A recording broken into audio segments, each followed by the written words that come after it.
विशिष्टाय सर्वदिवांगुलविराय श्रीमते नारायणाय नमः। अस्मद्गुरुभ्यो नमः। अस्मत्परमगुरुभ्यो नमः। अस्मत्सर्वगुरुभ्यो नमः। ओम श्रीमते रामानुजाय नमः। ओम श्री परांकुशदासाय नमः। ओम श्री मदयामुनमुने नमः। समस्त परिवार विशिष्टाय श्रीमते नारायणाय नमः। श्री शैलेशदयापात्रं धीभक्त्यादिगुणार्णवम् यतीन्द्रप्रवणं वन्दे रम्यजामातरं मुनिम्। लक्ष्मीनाथसमारम्भां नाथयामुनमध्यमाम् अस्मदाचार्यपर्यन्तां वन्दे गुरुपरम्पराम्। यो नित्यमच्युतपदाम्बुजयुग्मरुक्म व्यामोहतस्तदितराणि तृणाय मेने अस्मद्गुरोर्भगवतोऽस्य दैकसिन्धोः रामानुजस्य चरणौ शरणं प्रपद्ये। माता पिता युवतयस्तनया विभूतिः सर्वं यदेव नियमेन मदन्वयानामाद्यस्य नः कुलपतेर्बकुलाभिरामम् श्रीमत्तदङ्घ्रियुगलं प्रणमामि मूर्धना। भूतं सरस्य महदाहय भट्टनाथ श्रीभक्तिसार कुलशेखरयोगिवाहान् भक्ताङ्घ्रिरेणुपरकालयतीन्द्रमिश्रान् श्रीमत्पराङ्कुशमुनिं प्रणतोऽस्मि नित्यम्। आत्रेयवंशवरवारिधिपूर्णचन्द्रं श्रीमच्छुकार्यपदपङ्कजभृङ्गराजं श्रीधरात्मजवरं हरिभक्तिनिष्ठं नारायणं गुरुवरं शरणं प्रपद्ये। श्रीमच्छुकार्यपदपङ्कजलब्धदीक्षं गोपालदेशिकपदाम्बुजदत्तशिक्षं श्रीभूतपट्टणयतीन्द्रमठाधिपाप्तज्येष्ठाश्रमं शठरिपुं यतिराजमीढे। सम्यग् न्यायकलापेन महता भारतेन च उपबृंहितवेदाय नमो व्यासाय विष्णवे सारथ्यमर्जुनस्याजौ कुर्वन् गीतामृतं ददौ लोकत्रयोपकाराय तस्मै कृष्णात्मने नमः। प्रपन्नपारिजाताय वेत्रतोत्रैकपाणये ज्ञानमुद्राय कृष्णाय गीतामृतदुहे नमः। करकमलनिदर्शितात्ममुद्रः परिकलितोन्नतबर्हिबर्हचूडः इतरकरगृहीतवेत्रतोत्रो मम हृदि सन्निधिमातनोतु शौरिः। कृष्णं कमलपत्राक्षं पुण्यश्रवणकीर्तनं वासुदेवं जगद्योनिं नौमि नारायणं हरिं। कृष्णाय यादवेन्द्राय ज्ञानमुद्राय योगिने नाथाय रुक्मिणीशाय नमो वेदान्तवेदिने। ज्ञानानन्दमयं देवं निर्मलस्फटिकाकृतिम् आधारं सर्वविद्यानां हयग्रीवमुपास्महे। यं प्रव्रजन्तमनुपेतमपेतकृत्यं द्वैपायनो विरहकातर आजुहाव पुत्रेति तन्मयतया तरवोऽभिनेदुस्तं सर्वभूतहृदयं मुनिमानतोऽस्मि। हरिः ओं सहना भवतु सहनौ भुनक्तु सह वीर्यङ्करवावहै तेजस्विनावधीतमस्तु मा विद्विषावहै। हरिः ओं शान्तिः शान्तिः शान्तिः। जय श्रीमन्नारायण। शुभ प्रभातम। अनंत कोटि ब्रह्मांड नायक श्रीहपति श्रीमन्नारायण भगवान परम वंदनीय समस्त आचार्य चरणहरू समस्त भागवत महानुभावहरू सज्जन वृंद भक्तिमती आमाहरू विदुरजीलाई मैत्रेयजीले व्यष्टि सृष्टिहरू पितामह ब्रह्माजीद्वारा कसरी भए भन्ने प्रसङ्ग बताउँदै गइबक्सिन्थ्यो। हिजो भनिबक्सिएको थियो, त्यसैमा विदुरजी अगाडि सोधिबक्सिन्छ। वेदहरू पनि पितामह ब्रह्माजीका मुखबाट प्रकट भए भनिबक्स्यो हजुरले। कुन कुन मुखबाट वेदहरू, उपवेदहरू, इतिहास पुराणहरू प्रकट भए त्यो पनि सुन्न पाए हुन्थ्यो भनेर सोधिबक्सिन्छ। विदुर उवाच सबै विश्वसृजामीशो वेदादीन् मुखतो सृजत यद् यद् येनासृजद्देवस्तन्मे ब्रूहि तपोधन। हे तपोधन, विश्वसृजामीशः स वेदादीन् मुखतः असृजत। सबै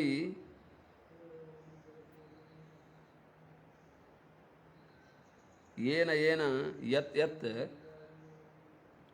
असृजत यत यत येन असृजत तन्मे ब्रूहि। हे पितामह, हे तपोधन, हे तपोधन, हे तपस्या ने धन भई बख्शेका। हे मैत्रेय जी, विश्व सृजाम ईशः प्रजापतिहरूका पनि पति भई बख्शेका, मालिक भई बख्शेका। सबै उनी पितामह ब्रह्माजीले वेदादीन वेदहरूलाई असृजत सृष्टि गरी बक्स्यो। पितामह ब्रह्माजीले वेदहरूलाई सृष्टि गरी बक्स्यो त उनी पितामह ब्रह्माजीले येन यत यत जुन जुन मुखबाट यत यत जुन जुन वेदहरूलाई सृष्टि गरी बक्स्यो, वेदादिहरूलाई त्यो बताइ बक्स्योस्।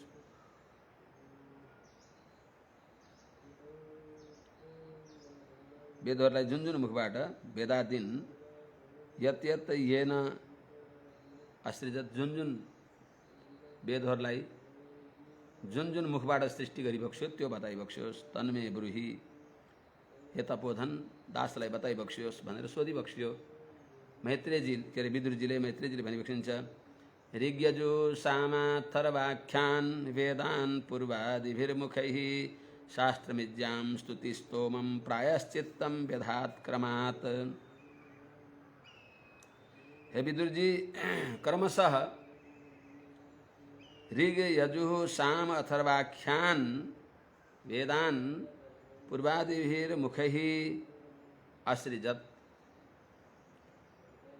पूर्वादिमुखबाट पूर्वबाट ऋग्वेद, दक्षिणबाट यजुर्वेद, पश्चिमबाट सामवेद, उत्तर मुखबाट चार मुख छन्। चार मुखबाट चार दिशातिर भएका चार मुखबाट क्रमशः पूर्व, दक्षिण, पश्चिम, उत्तर यिनी मुखबाट यतातिर फर्केका मुखहरूबाट ऋग, यजु, साम, अथर्व यी चार वेदहरूलाई उहाँले आविर्भाव गरी बक्स्यो। वेदको सृष्टि भएको भनेको होइन, आविर्भाव गरी बक्स्यो। वेद पुरुषहरू उहाँका हृदयमा प्रकट भई बक्स्यो। भगवानले दिव्य ज्ञान दि बक्स्यो। तेने ब्रह्म हृदय आदि कवये भने अनुसार भगवानले जो दिव्य वेदको ज्ञान पितामह ब्रह्माजीलाई भगवानले दि बक्स्यो।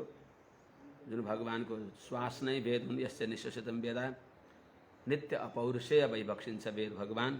त्यस्ता वेद भगवानलाई पितामह ब्रह्माजीले प्रकट गरी बक्स्यो। अनन्त छन् वेद, जुन समयमा जति आवश्यक भयो त्यति त्यति उहाँका मुखबाट प्रकट भए। चार वेदहरूको तिनका महिमा, तिनको मन्त्रहरू कति छन् भन्दा अनन्त छन्। जति जति मन्त्र जसले साक्षात्कार गरे त्यति कतिपय पितामह ब्रह्माजीले साक्षात्कार गरी बक्स्यो। विश्वामित्र आदिहरूले साक्षात्कार गरी बक्स्यो। त्यस हुनाले वास्तवमा अनन्त भगवानका महिमा प्रतिपादन गर्ने भएका वेद भगवान पनि अनन्ता वै वेदाः भनेर शास्त्रमा वेदमा बताइएको छ। त शास्त्रमिज्यां स्तुतिस्तोमं प्रायश्चित्तं व्यधात् क्रमात्। क्रमशः उहाँले चातुर्होत्र सृष्टि यज्ञ गर्दा चार प्रकारका होताद्वारा सिद्ध हुन्छ। होता, उद्गाता, अद्धर्यु, ब्रह्मा। त शास्त्रम भनेको मन्त्रहरू हुन्छन्, ती मन्त्रद्वारा स्तुति गर्ने त्यो होताको कर्म हो। इज्याम त्यो अध्वर्युको कर्म हो। स्तुतिस्तोमम यो उद्गाताले गर्ने कर्म हो। त्यस्तै चाहिँ प्रायश्चित्तम यो ब्रह्माजीले गरिने, जो ब्रह्मा हवनमा यज्ञ अनुष्ठानमा चार प्रकारका हुन्छन्, त्यो ब्रह्मा पदलाई स्वीकार गर्ने व्यक्तिले गर्ने काम हो प्रायश्चित्त। यस प्रकारले यी चार वेद, त्यस्तै शास्त्रमिज्याम स्तुतिस्तोमम यिनीहरूलाई पनि क्रमशः उहाँले प्रकट गरी बक्स्यो पितामह ब्रह्माजीले। त्यस्तै प्रकारले उपवेदहरूको पनि सृष्टि गरी बक्स्यो चार मुखबाट क्रमशः। आयुर्वेदं धनुर्वेदं गान्धर्वं वेदमात्मनः स्थापत्यं चाश्रितवेदं क्रमात् पूर्वादिभिर्मुखैः। यस्तै प्रकारले आयुर्वेद को सृष्टि गरी बक्स्यो, चिकित्सा शास्त्र। धनुर्वेद शस्त्र विद्या, धनुर्वेद को सृष्टि गरी बक्स्यो। त्यस्तै गान्धर्वम संगीत वेद, संगीत विद्या जो गान्धर्व त्यसको सृष्टि गरी बक्स्यो। त्यस्तै स्थापत्यम, स्थापत्य भनेको जहाँ अनेक प्रकारका दिव्य देशहरूको कसरी स्थापना हुन्छ, शिल्प वेद। यिनीहरूको पनि क्रमशः 4 मुखबाट सृष्टि गरी बक्स्यो।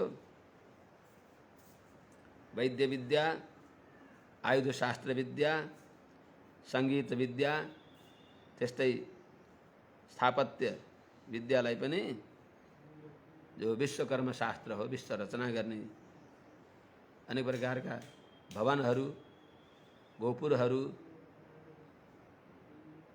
मन्दिरहरू, दिव्य देशहरू यी निर्माण गर्ने जो विधान बताइएको छ, त्यस्तो स्थापत्य वेद अर्थात् शिल्प वेदलाई पनि क्रमशः यी 4 उपवेदलाई पनि क्रमात् पूर्वादिभिर्मुखैः असृजत। क्रमशः आयुर्वेदम धनुर्वेदम गान्धर्ववेदम अनि स्थापत्य वेदम च असृजत। आफ्ना मुखहरूबाट आत्मनः पूर्वादिभिर्मुखै, आफ्ना पूर्वादि मुखहरूद्वारा क्रमशः सृष्टि गरी बक्स्यो अर्थात् प्रकट गरी बक्स्यो। ती वेदहरूका अधिष्ठाता देवताहरू पनि नित्य हुन्, पुराणहरू पनि नित्य हुन्। ती कसैलाई निमित्त बनाएर प्रकट हुन्छन्। यस्तै इतिहास पुराणानि पञ्चमं वेदमीश्वरः सर्वेभ्य एव वक्त्रेभ्यः ससृजे सर्वदर्शनः। सर्वदर्शनः भनेको सर्वज्ञ, विशेष ज्ञाता, जो ब्रह्माजी भइबक्सिन्छ। ईश्वर भनेको पितामह ब्रह्माजी, जो समर्थ ब्रह्माजी भइबक्सिन्छ, सर्वज्ञ। उहाँले इतिहास पुराणानि, इतिहास र पुराण यो उभयलाई, यी दुईटैको समूहलाई, जसलाई पञ्चमम वेद, इतिहास पुराणानि पञ्चमो वेदमुच्यते भनेर बताएको छ।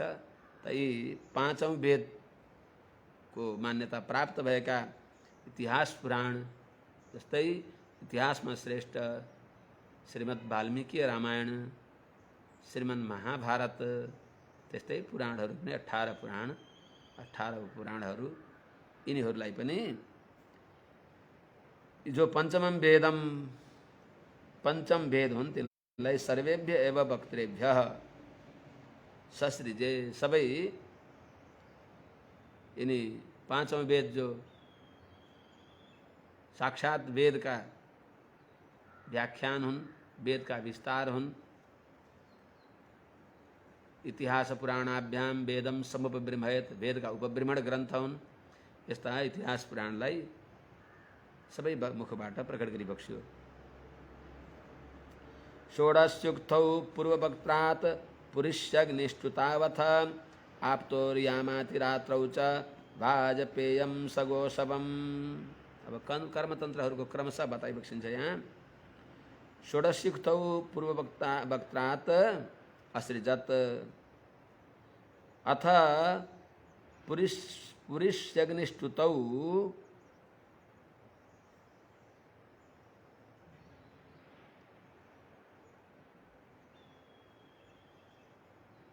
क्रम त्यसको अनुसार दक्षिण मुखबाट पुरुषग्निष्टुतौ दक्षिण मुखात असृजत आप्तोर्यामाति रात्रौ पश्चिम मुखात सगोषवम वाजपेयम उत्तर मुखात च ससृजे।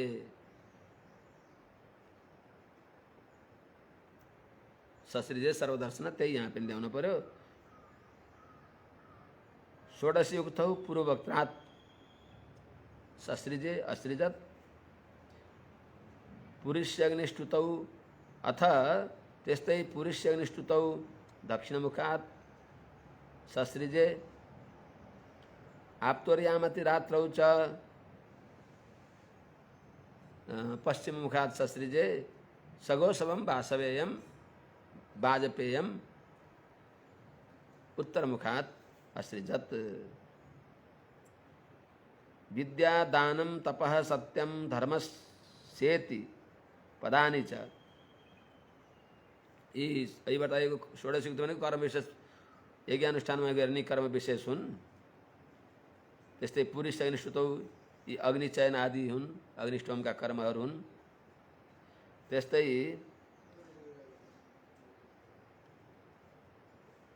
यी सबै यज्ञ अनुष्ठानमा बड़ा बड़ा अध्वरहरूमा गर्ने कर्म विशेष हुन्।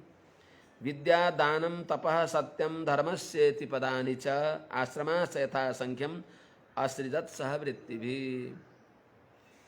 त्यस्तै धर्मका चार पाउ, त्यस्तै चार आश्रमका जो वृत्ति हुन्, यी सबैलाई क्रमशः पूर्वादिमुखद्वारा यथा संख्यम असृजत वृत्तिले सहित भएर विद्या तप शौचम दया सत्यम इति पादा कृते कृता हो। तर यहाँ थोरै त्यो नाममा फरक छ। विद्या दानम तपः सत्यम इति धर्मस्येति पदानि छ। तर नाम अलग भए पनि अर्थ उही हो। विद्या भनेको पवित्रता, विद्या भनेको तपः शौचम दया सत्यम भनेर बताएको छ भने त्यसैलाई विद्या भनेको पवित्रता, शौचम।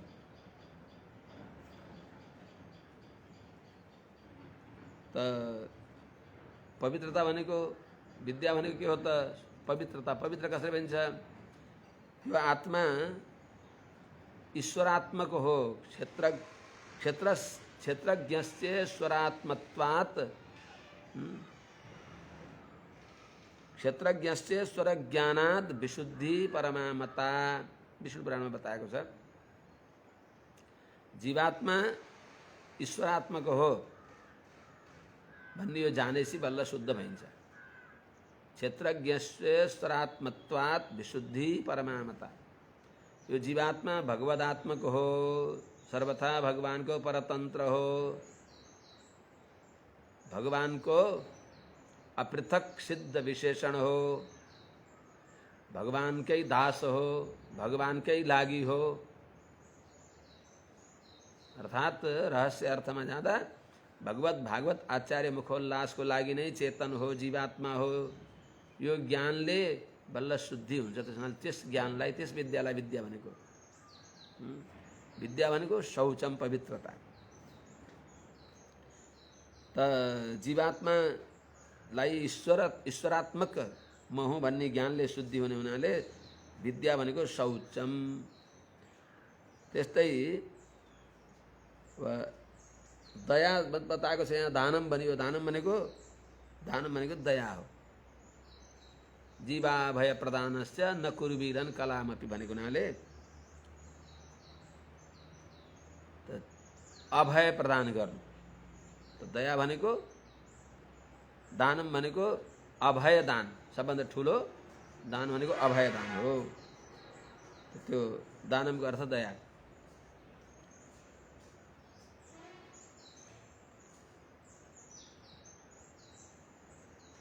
त्यस्तै तपः, तप भनेको कृच्छ चान्द्रायण आदि। अनि सत्यम भनेको सत्य भाषण। यी जो धर्मस्य इति इत्थम, इस प्रकारले धर्मस्य पदानि च, धर्मका चार पाउ पनि क्रमशः चार मुखबाट सृष्टि गरी बक्स्यो। त्यस्तै आश्रमाश्च, आश्रमहरूलाई पनि क्रमशः यथासंख्य ब्रह्मचर्य, गृहस्थ, वानप्रस्थ, सन्यास, यी चार आश्रमलाई चार मुखबाट क्रमशः प्रकट गरी बक्स्यो। पूर्वादि मुखहरूद्वारा यी क्रमशः ब्राह्मण के अरे ब्रह्मचर्य आश्रमलाई पूर्व मुखबाट, गृहस्थ आश्रमलाई दक्षिण मुखबाट, वानप्रस्थ आश्रमलाई पश्चिम मुखबाट अनि सन्यास आश्रमलाई उत्तर मुखबाट, मोक्ष आश्रम भनिन्छ उत्तर मुखबाट। यिनीहरूलाई क्रमशः अनि वृत्ति भी उनीहरूका जो आचरणहरू हुन् ती आचरण सहित आश्रमहरूलाई उनका आचरण सहित उनको वृत्ति सहित उनीहरूको जो जीविका हो त्यसले सहित भएर पूर्वादिमुखहरूद्वारा शिक्षित गरिएको छ। ब्राह्मणको कर्म के हो, के अरे ब्रह्मचर्यको कर्म के हो, गृहस्थको कर्म के हो, जुन उनका असाधारण जो वृत्ति हुन् तिनी वृत्ति सहित तिनका जीविका सहित भगवान पितामह ब्रह्माजीले आफ्ना पूर्वादिमुखहरूद्वारा क्रमशः सृष्टि गरिबक्सियो। अब ब्रह्मचर्य आश्रमका गृहस्थ आश्रमका यिनीहरूका वृत्ति, यिनीहरूका जीविका, यिनीहरूका धर्मको पनि यहाँ प्रतिपादन गरिबक्सिन्छ। सावित्रम प्राजापत्यम च ब्राह्मम चात बृहत् तथा वार्ता सञ्चयशालीन शिलोञ्चैति वै गृहे। पूर्वार्धमा ब्रह्मचर्य आश्रमका 4 वृत्ति, त्यही श्लोकको उत्तरार्धमा गृहस्थ आश्रमका 4 वृत्ति बताइबक्सिन्छ। सावित्रम प्राजापत्यम ब्राह्मम अथ च तथा बृहत्।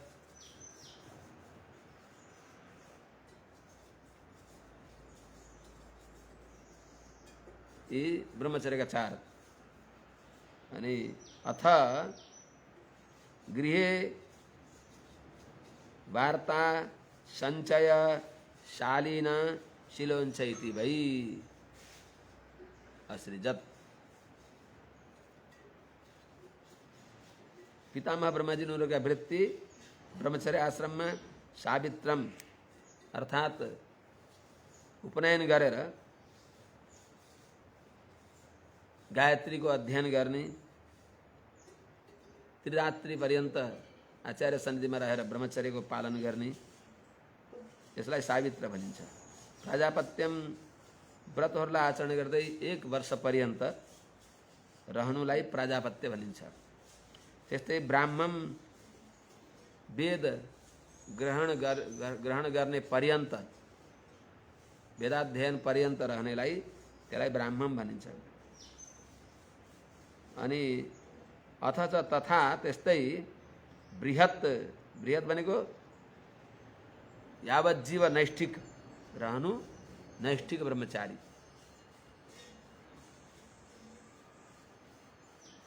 यो ब्रह्मचर्य आश्रम का 4 वटा यिनीहरूका आचरण बताइयो, 4 प्रकारको भेद बताइयो। यस्तै प्रकारले गृहाश्रम का पनि जो वृत्ति हुन् ती वृत्ति बताइबक्सिन्छ। वार्ता भनेको निषिद्ध नभएको कृष्यादि वृत्ति, अनिषिद्ध कृष्यादि वृत्ति, यो वार्ता हो। उत्तरोत्तर श्रेष्ठ श्रेष्ठ छन्। अनिषिद्ध कृष्यादि वृत्ति, कृषि काम गर्ने ब्राह्मणले गृहस्थाश्रमका अब बताइँदैछ। गृहस्थाश्रममा गइसकेपछि तिनका नि गृहस्थाश्रमका 4 प्रकारका हुन्छन्। वार्ता सञ्चय शालीन शिलोञ्च इति वै गृहे। वार्ता भनेको अनिषिद्ध कृषि आदि कर्म गर्ने,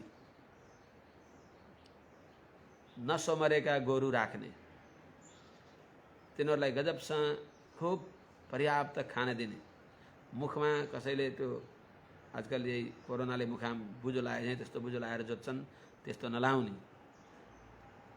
मात्र 3 घण्टा मात्र जोत्ने, तिनीहरूलाई नकुटिकन प्रसन्न पारेर जोत्ने पनि ब्राह्मणले नै अरूले।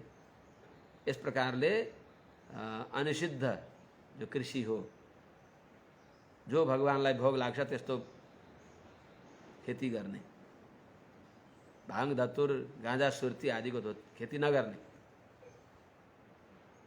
अन्नहरूमा पनि कतिपय निषिद्ध अन्न छन् तिनको खेती नगर्ने, जो भगवानलाई भागवतलाई आचार्यहरूलाई सेवामा आउँछ त्यस्ता खालको कृषि गर्ने, यो वार्ता। जो कृषि गोरक्ष वाणिज्य कृषि र गोरक्ष यो सबैको साधारण धर्म हो। त्यसमा अनिषिद्ध कृषि आदि वृत्ति, गौपालन आदि पनि। सञ्चय अर्थात् यज्ञ आदि गर्ने, षट्कर्म निरता सूची भनेको हुनाले याजन आदि यज्ञ आदि गर्ने। शालीनम भनेको नमागिकन अयाचित जो त्यसै मिल्छ त्यसमा जीविका निर्वाह गर्ने। शिलोञ्च इति वै गृह अथवा शिलोञ्च। शिलोञ्च भनेको कुनै हाट बजारहरू लाग्दछन्, त्यो हाट बजार लागेका बेलामा त्यो बजार दिनभरि बजार लाग्छ अनि पछि सबै छोडेर जान्छन् व्यापारीहरू। उनीहरू गइसकेपछि त्यहाँ अन्नका कणहरू खसेका हुन्छन्, पोखिएका हुन्छन्, तिनीहरूलाई राम्रोसँग उठाउने, अमनिया गर्ने, धोइ पखाली गरेर भोग लगाउनु हुने चिज तिनी लिने र अनि राम्रोसँग त्यसलाई सिद्ध गरेर भगवान्लाई निवेदन गरेर अतिथि अभ्यागतको सेवा गरेर लिने, त्यसलाई शिला भनिन्छ। भने हुन्छ भनेको हुन्छ भनेको त्यही अनाज मण्डीमा रहेको खसेको अन्नहरूलाई ल्याएर भगवान्लाई भोग लगाउनु योग्य अन्न, त्यसलाई हुन्छ भनिन्छ। भने शिला भनेको खेतमा धान गहुँहरू किसानहरूले अमनिया गरेर लैसकेपछि त्यहाँ तिनका ती शिला रहेका हुन्छन्, धानहरू गहुँहरू त्यहाँ छुटेका हुन्छन्, हो तिनी उठाएर अनि त्यसलाई सञ्चय गरेर त्यसलाई शुद्ध गरेर त्यसलाई सिद्ध गरेर भगवान्लाई निवेदन गरेर जीविका निर्वाह गर्ने, यसलाई शिलावृत्ति शिलोञ्च।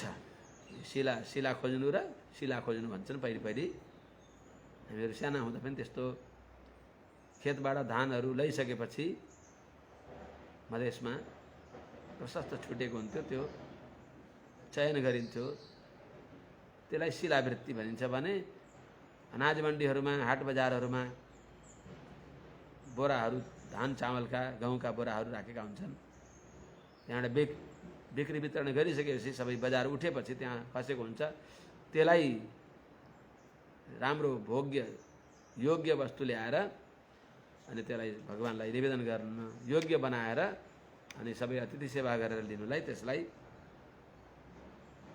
उञ्च वृत्ति भनिन्छ, शिलोञ्च वृत्ति।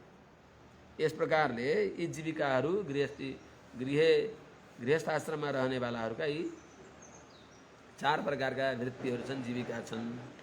यस्तै प्रकारले वानप्रस्थीको पनि यहाँ बताइ बक्सिन्छ। वानप्रस्थी र सन्यासीको हो 43औं श्लोकमा। वैखानसा बालखिल्यौ धुम्बराः फेन पावने न्यासे कुटीचकः पूर्वं बहुवोदो हंस निष्क्रियौ।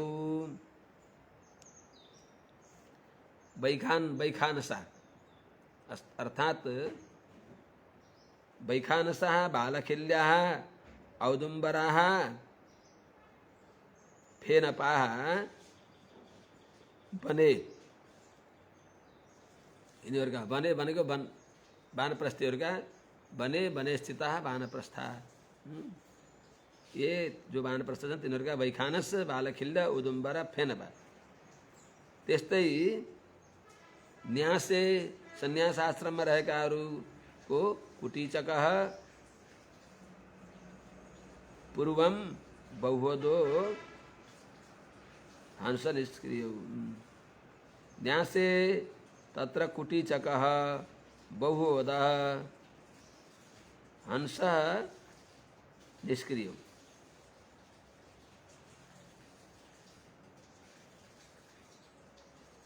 तो पहली न्यासे पूर्वम कुटीचकः, पहिलो क्रमशः बताउँदा कुटीचकः भनेको घरमा नै रहेर आश्रमको धर्मलाई परिपालन गरेर रहने र गृहस्थाश्रमदेखि बिल्कुल निवृत्त हुने, घरमै रहेर छोराहरूले ल्याइदिएको जो पवित्र अन्न छ त्यसले जीविका निर्वाह गर्ने, भगवत चिन्तन गर्ने, तिनी कुटीचक भए।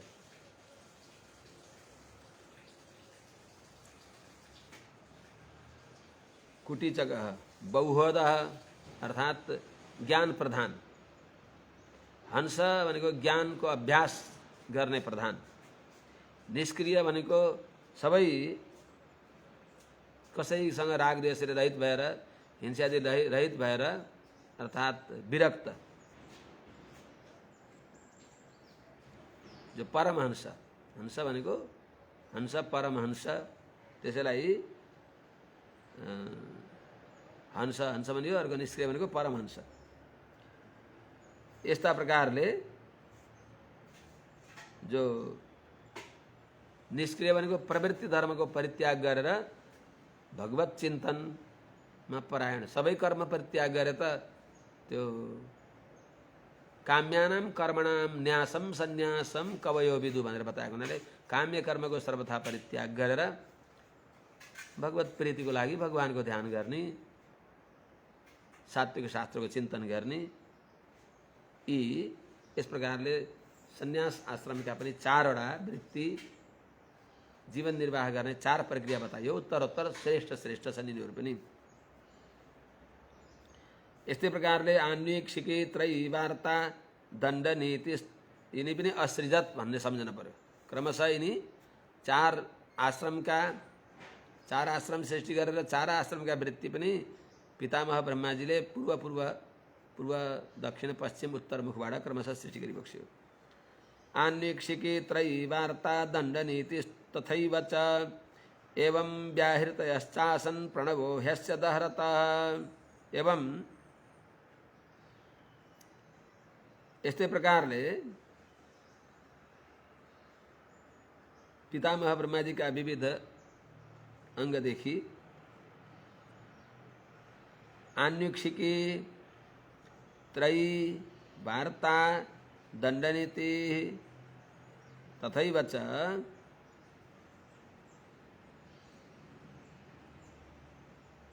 चतस्र व्याहृतयश्च एवं व्याहृतयश्च आसन्।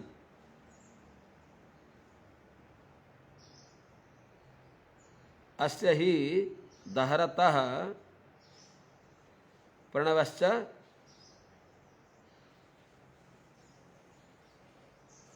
आस। प्रणवो हि अस्य दहरतः। यिनै पितामह ब्रह्माजी का पूर्वादि मुखहरूबाट यी क्रमशः आन्वीक्षिकी भनेको जो मोक्ष दिने भएको विद्या, मोक्ष विद्या,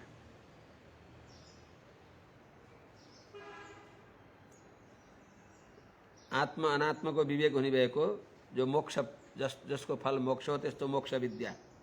त्यस्तै त्रयी भनेको कर्म प्रधान, एवं त्रयी धर्म मनुप्रपन्ना गतागतम काम काम लभन्ते अनुसार त्रयी भनेको कर्म विद्या, स्वर्ग आदि फल पर्यन्तको फल दिने भएको त्यस्तो वेदत्रयीको जो गौण प्रयोजन हो स्वर्ग आदि फल, त्यो क्रमशः यिनी पनि उहाँका मुखबाट पितामह ब्रह्माजीका मुखबाट वार्ता भनेको कृषि वाणिज्य आदि जो आजीविका गर्ने जो कर्म हुन् त्यो पनि उहाँका मुखबाट प्रकट भए। त्यस्तै दण्डनीति भनेको कूटनीति, दण्डनीति, अर्थविद्या, कौटिल्य शास्त्र इत्यादि। तथैव त्यस्तै प्रकारले यी पूर्वादि मुखहरूबाट क्रमशः यिनी उत्पन्न भए। एवं यस्तै प्रकारले पितामह ब्रह्माजीका क्रमशः चार मुखदेखि व्याहृतयश्च आसन भनेको व्याहृतिहरू पनि भए।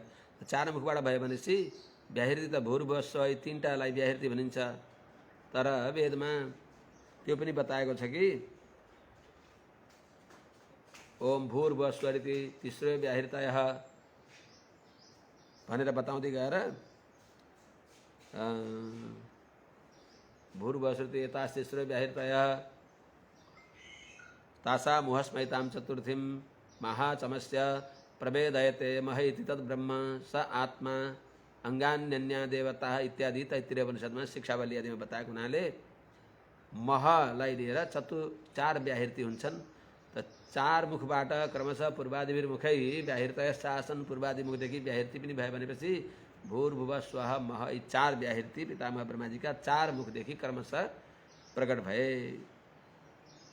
त्यस्तै अस्य हि दहरत पितामह ब्रह्माजीको हृदय आकाशदेखि दहर भनेको दहरदेखि हृदय आकाशदेखि प्रणवश्चास प्रणव ओंकार पनि प्रकट भयो।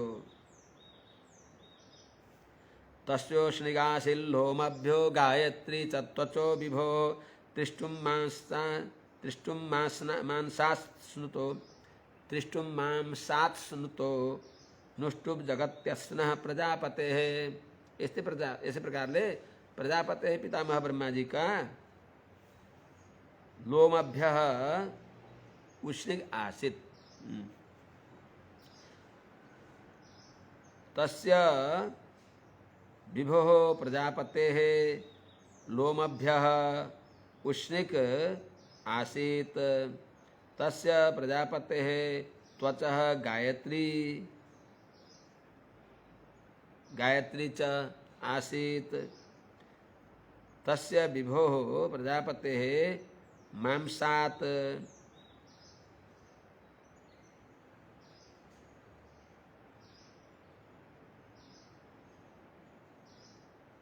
त्रिष्टुप आसीत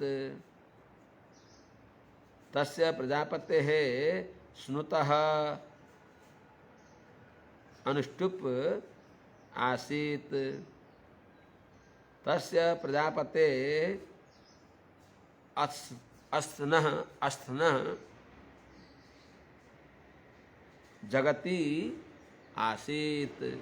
अर्थात पितामह ब्रह्मा जी का विविध अवयव देखी गायत्री उष्णिक अनुष्टुप त्रिष्टुप बृहति पंक्ति जगति आदि छन्दहरू पनि प्रकट भए बताइ बक्सिन्छ। तस्य प्रजापते विभो प्रजापति समर्थ वैवक्षेका ब्रह्मा जी का लोमभ्य भनेको लोम रलयो र भेद रोम देखि रोमावली देखि उष्णिक आसित उष्णिक छन्द जो 28 अक्षरले युक्त हुन्छ त्यो उष्णिक छन्द प्रकट भयो। प्राय उष्णिक छन्द यिनीहरू वैदिक छन्द हुन्। त्यस्तै त्वचः पितामह ब्रह्माजीको त्वगदेखि छालादेखि गायत्री छन्द गायत्री जो चतुर्विंशति अक्षरा गायत्री छन्द हुन् ती गायत्री छन्द गायत्री मन्त्रको छन्द पनि माने गायत्री छन्द हो उनको नाम पनि गायत्री हो। त्यसले गायत्री छन्द भएका अरू पनि हुन्छन् मन्त्रहरू। त्यसैले त्वग छालादेखि प्रजापति पितामह ब्रह्माजीको छालादेखि गायत्री छन्द प्रकट भयो। त्यस्तै प्रजापति पितामह ब्रह्माजीको मानसात् उहाँको मांसदेखि त्रिष्टुभाख्यम त्रिष्टुभ माने त्रिष्टुभले प्रसिद्ध भएको छन्द प्रकट भयो जो 44 अक्षरले युक्त भएको हुन्छ। त्यसै स्नुतः स्नायुदेखि नसादेखि पितामह ब्रह्माजीको नसादेखि नाडीहरूदेखि अनुषुप छन्द आसीत जो 32 अक्षरले युक्त भएको अनुषुप छन्द हो। हरे राम राम राम हरे हरे ये अनुषुप छन्द हो। तो पितामह ब्रह्माजी को स्नुतः भनेको स्नायुदेखि नाडीदेखि 32 अक्षरले युक्त भएको अनुषुप छन्द आसीत प्रकट भयो। त्यस्तै तस्य प्रजापते पितामह ब्रह्माजी को आस्थनः भनेको हड्डीबाट अस्थिबाट जगति 48 अक्षरले युक्त भएको जगती छन्द पनि आसित प्रकट भयो। यस्तै प्रकारले मज्जायाः पंक्तिरुत्पन्ना बृहति प्राणतो भवत् स्पर्शस्तस्या भवत् जीवः स्वरो देह उदाहृतः। तस्य प्रजापतेः मज्जायाः पंक्तिः उत्पन्ना प्राणतः बृहति अभवत्।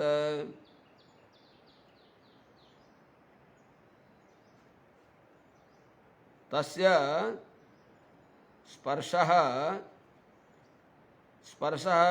तस्य जीवः अभवत्। तस्य प्रजापते देह स्वरो उदाहृतः। अर्थात हे विदुर जी, पितामह ब्रह्मा जी का मज्जा 7 धातु मध्ये जो मज्जा हो, तो मज्जा देखी पंक्ति छंद उत्पन्न भयो। पंक्ति ही उत्पन्न, पंक्ति छंद जो 40 अक्षर युक्त भएको पंक्ति छंद त्यो उत्पन्न भयो, प्रकट भयो। प्राणतः पितामह ब्रह्मा जी को प्राण देखी बृहति अभवत भनेको बृहति छंद जो 36 अक्षर युक्त भएको बृहति छंद प्रकट भयो। त्यस्तै तस्य पितामह ब्रह्मा जी देखी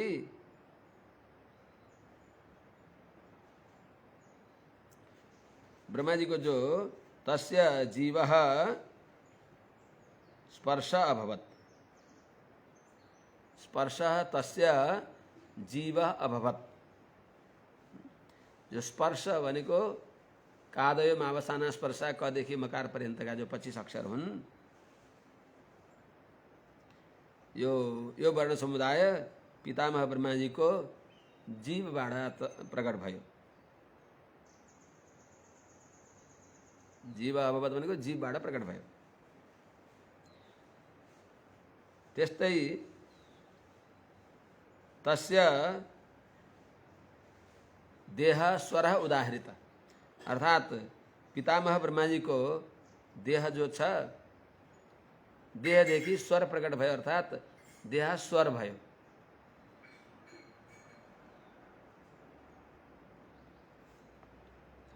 यस्तै प्रकारले उष्माणम इन्द्रियाण्याहु अन्तस्थाः बलमात्मनः स्वराः सप्तविहारेण भवन्ति स्म प्रजापतेः।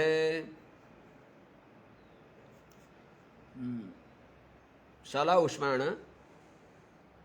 यणोन्तस्था भनेर व्याकरणमा पढे अनुसार नै यहाँ पनि त्यही बताइरहेको छ। उष्माण उष्माणम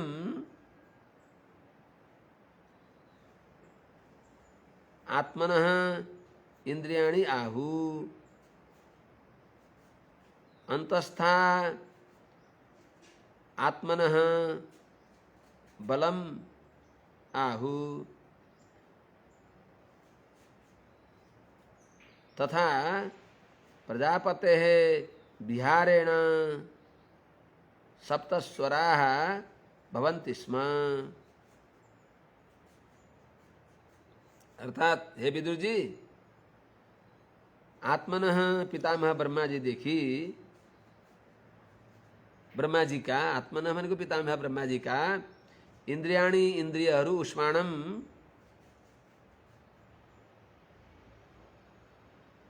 तिनीहरूलाई जो उष्म संज्ञक स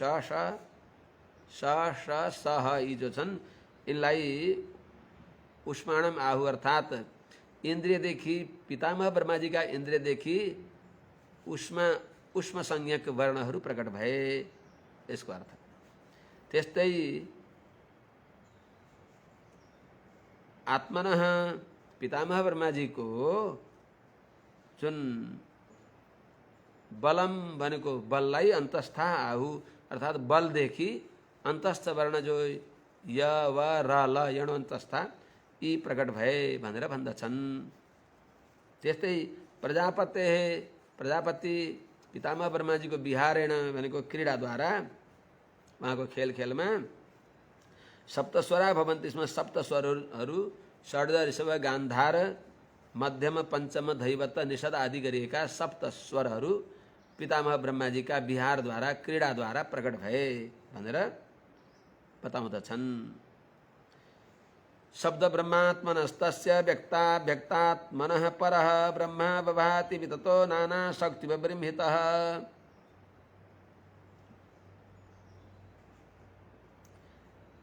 अब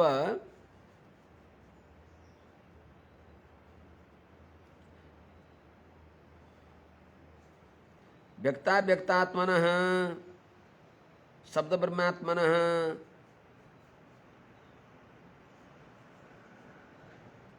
नाना शक्ति विबृंहितः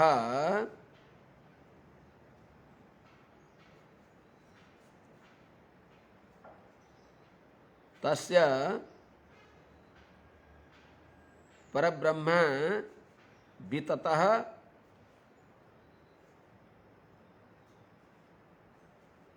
अवभाति।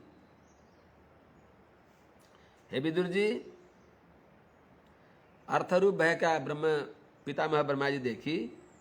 तस्मात् एतत् ब्रह्म नाम रूपम अन्यम च जायते भनेर वेदले बताए अनुसार यो अकारादि वर्ण समुदाय रूप ब्रह्मा जी को शरीरबाट विस्तृत रूपमा प्रकट भयो। त्यस्तै व्यक्त अव्यक्तात्मनः, व्यक्त भनेको स्थूल, अव्यक्त भनेको सूक्ष्म। व्यक्त भनेको विभाग गर्न सकिने, अव्यक्त भनेको विभाग गर्न नसकिने।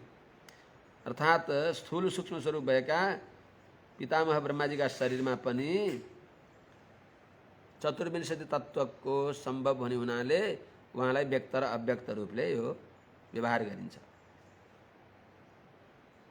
त शब्द ब्रह्मात्मनः अर्थात् शब्द ब्रह्म स्वरूप भएका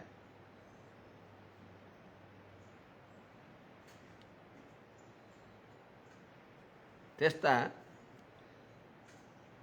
जो पितामह ब्रह्माजीदेखि चतुर्मुख ब्रह्माजीदेखि नाना शक्ति विबृंहित, अनेक प्रकारका शक्तिहरूले युक्त भएर, जस्तै अर्थ, उपमान, सामर्थ्य यी तीनटा हुन्छन्। त्यस्तै अभिधा, लक्षणा, गौणी, यिनी जो तीन वृत्तिले युक्त भएको नाना शक्ति विबृंहित, अभिधा, लक्षणा, गौणी, त्रिधा शक्ति प्रवर्तन भने अनुसार जो शब्दको शक्ति तीन प्रकारले प्रवृत्त हुने हुन्छ भने अनुसार सब शब्द ब्रह्मात्मा पितामह ब्रह्माजी देखि नै जो अनेक शक्तिले युक्त भएर भनेको अभिधा, लक्षणा, गौणी आदि जो शब्द वृत्तिले सहित भएर यिनले पूर्ण भएर, परह भनेको अर्थरूपदेखि अलग नै अर्कै, ब्रह्मा भनेको शब्दात्मक ब्रह्मा पनि विततः विस्तृत भइबक्स्यो। श्रुति, स्मृति, इतिहास, पुराण आदि रूपले विस्तृत भइबक्स्यो।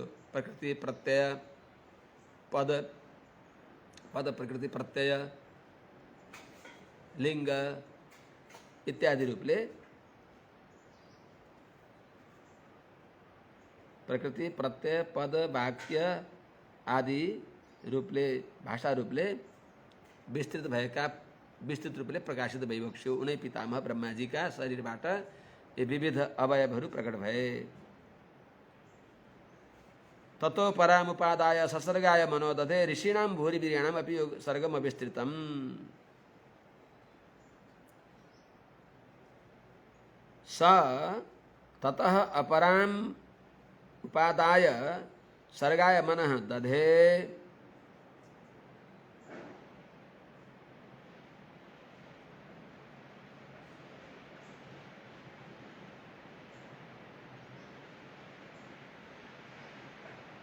ऋषीणां भूरिवीर्याणाम् अपि अविस्तृतं सर्गम ज्ञात्वा तद्हृदय भूयश्चिन्तयामास कौरव। यहाँ आएर बल्ल यो अर्थपूर्ण हुन्छ। ततः अपराम् उपादाय स सर्गाय मनोदधे। स ततः अपराम् उपादाय सर्गाय मनोदधे भूरिवीर्याणाम् अपि ऋषीणां अविस्तृतम सर्गम ज्ञात्वा तद हृदय, हे कौरव तद हृदय भूयश्चिन्तयामास। हे विदुर जी, स भनेको उनी पितामह ब्रह्माजीले ततः त्यस शब्दात्मक शरीरबाट अपराम आदाय अर्को शरीरलाई लिएर, अर्को शरीरलाई स्वीकार गरेर, सर्गाय सृष्टिको लागि मनोदधे, सृष्टि गर्न इच्छा गरिबक्स्यो, सृष्टि गर्ने मनमा चिन्तन गरिबक्स्यो।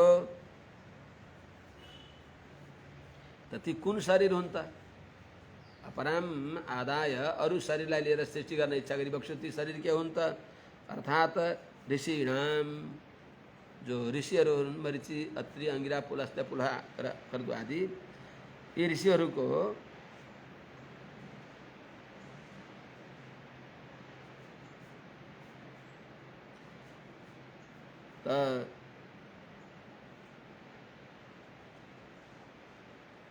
उनीहरूका ऋषिनाम भूरिवीर्याणामपि पर्याप्त पराक्रम भएका, सामर्थ्य भएका, बलवीर्य ओजले युक्त भएका ती ऋषिहरूको पनि अविस्तृतम सर्गम ज्ञात्वा, सृष्टि विस्तार नभएको जानेर देखेर,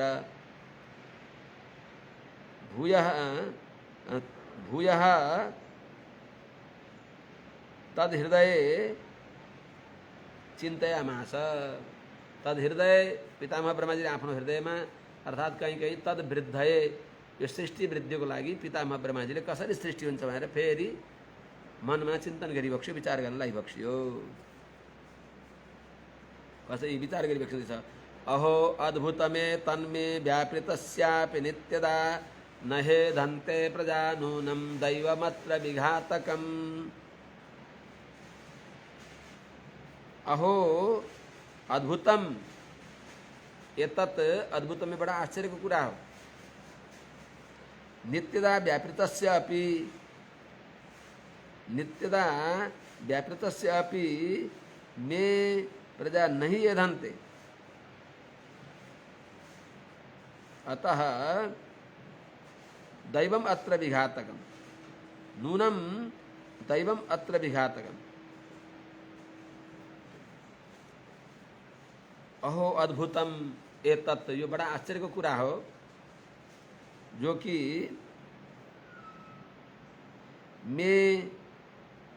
मैले मे प्रजा नूनम नहीं यदन्ते, मेरा प्रजाहरू वास्तवमा वृद्धि भएका छैनन्, बढेका छैनन्। यो जो छ एतत् मे अद्भुतम, बड़ा आश्चर्य हो। नित्यदा व्यापृतस्यापि, निरन्तर सृष्टिमा प्रवृत्त भइरहेका मलाई, म निरन्तर सृष्टिमा प्रवृत्त हुँदा पनि मेरा सृष्टि, मेरा प्रजाहरू बढेका छैनन्। साँच्चै नै नूनम अत्र दैवम विघातकम, यहाँ अदृष्ट प्रारब्ध नै यसको कारण हो। यो विघ्नको कारण, यो सृष्टिलाई बढ्न नदिने प्रतिबन्धक वास्तवमा मेरो अदृष्ट, मेरो प्रारब्ध नै हो। दैव भनेको अदृष्ट, प्रारब्ध, त्यही नै यसको प्रतिबन्धक हो भनेर भगवानलाई चिन्तन गरिबक्सिन्छ उहाँले। एवं युक्तकृतस्तस्य दैवं चावेक्षतस्तदा कस्य रूपमभूद्वेधा यत्कायमभिचक्षते। एवं युक्तकृतः दैवं च आवेक्षतः तस्य कस्य रूपम द्वेधा अभूत यत् द्वेधा रूपम कायम अभिचक्षते। एवं युक्तकृतः, यस्तो यही नै ठीक हो, यो प्रारब्ध नै यहाँ प्रतिबन्धक छ भनेर विचार गर्दा छँदा यस्तो चिन्तन गर्ने भएका युक्तकृतः यही नै योग्य हो। यो प्रारब्धले बढ्न दिएको छैन भनेर विचार गर्दै जाँदा दैवम अवेक्षतः, आफ्नो अदृष्टले यहाँ रोक्या छ भनेर भगवानलाई चिन्तन गर्दा दैवम अपेक्षता भनेको भगवानको अनुग्रहलाई, भगवानको अनुग्रह नै यो मेरो कार्यलाई सफल गराउँदछ, यो कार्यलाई अभिवृद्धि गराउँछ भन्ने अपेक्षता विचार गर्ने भएका तस्य कस्य, उनी कस्य भनेको क भनेको प्रजापति, पितामह ब्रह्माजीको रूपम द्वेधा अभूत, तदा त्यति बेला उहाँको त्यो शरीर दुई भाग भयो, जसलाई यत जुन दुई भाग भएकालाई कस्य अयम कायम, पितामह ब्रह्माजीको शरीरबाट प्रकट भएको त्यसलाई कायम भनेको काय भनियो, शरीर भनियो, जसलाई काय भने शरीर भनियो। उहाँको त्यो शरीरबाट दुई विभाग आयो, शरीर उहाँ रहिराख्यो, त्यो शरीर सकियो होइन, त्यो शरीरबाट दुईटा दाएँ र बाएँ स्त्री र पुरुषको चिन्ह भएका दुईटा प्रकट भए। कस्य रूपम, ब्रह्माजीको जो रूप हो, द्वेधा दुई रूपले प्रकट भयो, यत जुन त्यो दुईलाई कायम भनेको ब्रह्माजीको सम्बन्धित, कस्य सम्बन्धी भनेर काय भनियो। अभिचक्षते भनेको विद्वानहरूले बताइ बक्सिन्छ, भनी बक्सिन्छ। के भयो त, त्यो दुईटा विभाग भएका रूप, उहाँको जो शरीरबाट दुई विभाग आयो, शरीर उहाँको जहाँको त्यहीँ रह्यो, त्यही शरीरबाट दुई विभाग भयो, प्रकट भयो, त्यो शरीर जस्ताको तस्तै छ, बोक्रो जस्तै बाहिर गयो। ताभ्याम रूप विभागाभ्याम मिथुनम समपद्यत, यस्तु तत्र पुमान शोभन मनु स्वयंभुव स्वरम स्वराट। ताभ्याम रूप विभागाभ्याम मिथुनम समपद्यत, तत्र यस्तु पुमान स स्वराट स्वयंभुव मनु अभूत। ताभ्याम ती जो दुईटा रूप विभागाभ्याम विभक्त भएका रूप जो छन्, तिनी विभागबाट ती विभक्त जो दुई रूप शरीर पितामह ब्रह्माजीका शरीरबाट प्रकट भएका, जसलाई काय भनिन्छ, ती दुई विभागमा रहेका तिनीहरूमध्ये त्यो मिथुनम स्त्री पुरुषात्मक भएको जो छ, त्यो विभक्त रूप मिथुन स्त्री पुरुष रूपमा प्रकट भयो। त ती दुईटामा स्त्री पुरुष रूपमा प्रकट भएका ती दुईटामा यस्तुपमान जो पुरुष रूप छ, तिनलाई स स्वयंभुव स्वराट, सार्वभौम सत्ता संपन्न, सार्वभौम अत्यंत समर्थ आदि मनु भैबक्ष्यो, स्वयंभू मनु भैबक्ष्यो,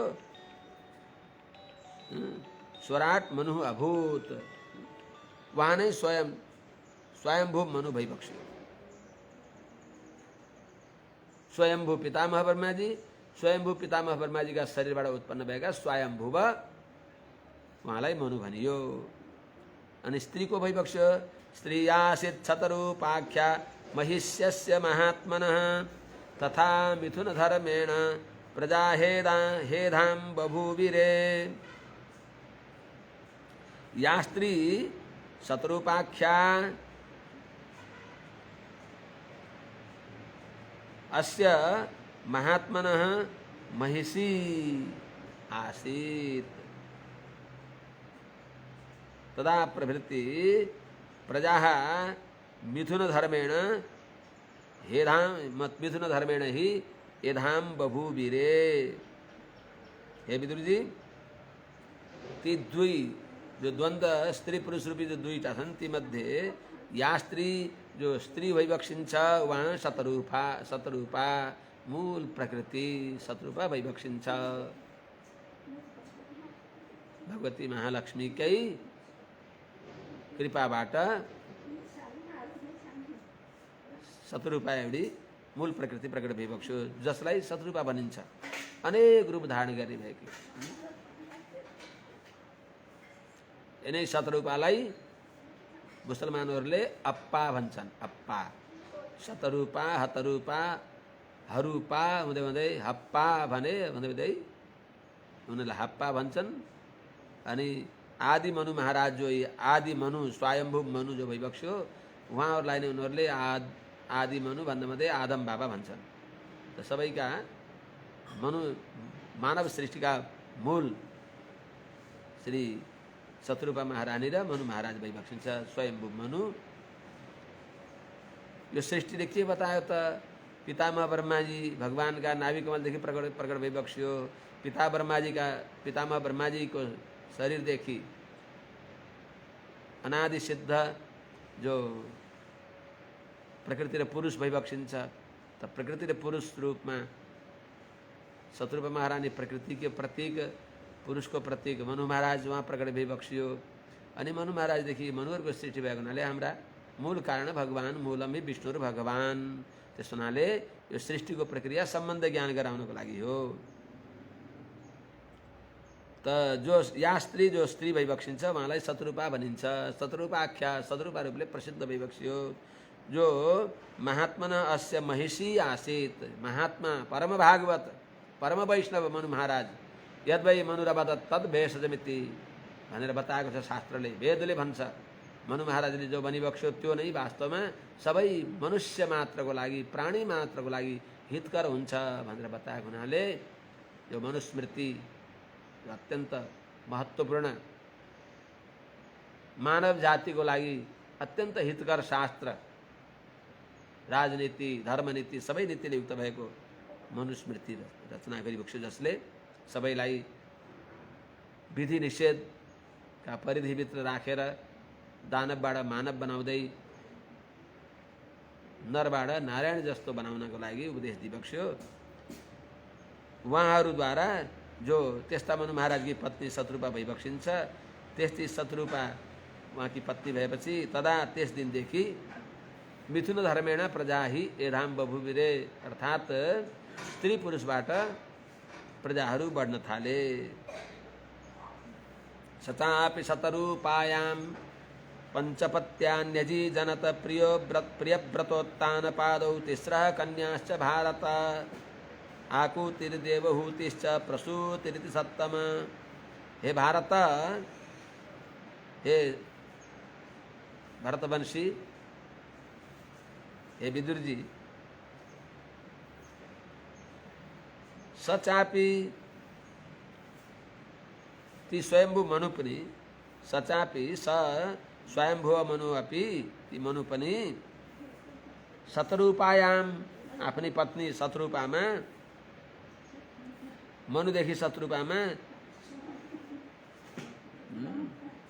पंचपत्यानि अजी जनत 5 सन्तान जन्माइबक्स्यो। मनु महाराजले आफ्नी पत्नी शतरूपामा 5 सन्तान जन्माइबक्स्यो, जसमा 2टा छोरा र 3टी छोरी। प्रियव्रतोत्तानपादौ, प्रियव्रत र उत्तानपाद यी 2टा छोराहरू भए। त्यस्तै आकुति देवहूति प्रसूति इति तिस्रः कन्याश्च अजी जनत। 3टी कन्या आकुति देवहूति प्रसूति यी 3टी कन्या पनि जन्मे। आकुतिर देवहूति च प्रसूतिर सप्तम। हे सप्तम, हे श्रेष्ठ, हे भारत, इस प्रकारले स्वयंभू मनुदेखि शतरूपामा 5वटा सन्तान, 2टा छोरा प्रियव्रत र उत्तानपाद, 3टी छोरी आकुति देवहूति प्रसूति यी जन्माइबक्स्यो अजी जनत आदि मनु स्वयंभू मनुले। यिनीहरूलाई विवाह गरेर पनि दिएको चर्चा आउँछ छोरीहरूको। आकुतिम रुचये प्रादात् कर्दमायतु मध्यमाम दक्षायादात् प्रसूतिम च यत आपूरितम जगत। हे विदुर जी, आकुति नाम गरेकी छोरी आकुतिम रुचये प्रादात्, मध्यमाम तु कर्दमाय प्रादात, मध्यम छोरी जो देवहूति हुन् कर्दम ऋषिलाई दिइबक्स्यो। तु भनेको यहाँ तुको अर्थ अरूभन्दा विलक्षण हुनुहुन्छ भनेर। मध्यमाय कर्दमाय तु कर्दम ऋषिलाई त मध्यमा माइली छोरी जो देवहूति भइबक्सिन्छ उहाँलाई दिइबक्सियो। त्यस्तै दक्षाय च प्रसूतिम च प्रसूति छोरी जो प्रसूति छोरी हुन् आकुहुति देवहूति प्रसूति, ती प्रसूतिलाई दक्षाय दक्ष प्रजापतिलाई अदात प्रदान गरिबक्स्यो। यतः इदम जगत आपूरितम, जसदेखि यो जगत प्रजाहरूले भरियो। इस प्रकारले श्रीमद् भागवत महापुराणको तृतीय स्कन्धको 12 अध्याय यहाँ आज विश्राम लिन्छ। भोलिबाट अब अगाडि 13औं अध्याय प्रारम्भ गरौँला। धनुर्मास पनि आउँदैछ, केही बिहान पनि अलि भगवानको नित्यकर्ममा धनुर्मासका विशेष पारायणहरूमा लाग्न पर्ने हुनाले कता कता कसो कसो हुन्छ, हजुरले परामर्श गरेर कसरी यसलाई समाधान गर्ने हो त्यो समाधान गरिबक्सेला। पुरुषोत्तमजीलाई, हाम्रो पुरुषोत्तम अधिकारीजीलाई जो यसका घटक भइबक्सिन्छ उहाँलाई अलिकता जानकारी पनि दिएको थिएँ। होस् त, अब आज 27 गते अब धनुर्मास जो परम पावन पर्व हो, भागवत जनहरूको सर्वस्व हो, भगवती आण्डाल गोदाम्बाको दिव्य अनुग्रह हो। गोदाम्बाजीद्वारा समस्त आलवारहरूद्वारा मिल्ने भएको जो दिव्य अनुग्रह हो, त्यस अनुग्रहमा हामी सबै लाभान्वित बन्नेछौँ। आज अब यहीँ नै राखौँ। हरि ओम शान्ति शान्ति शान्ति।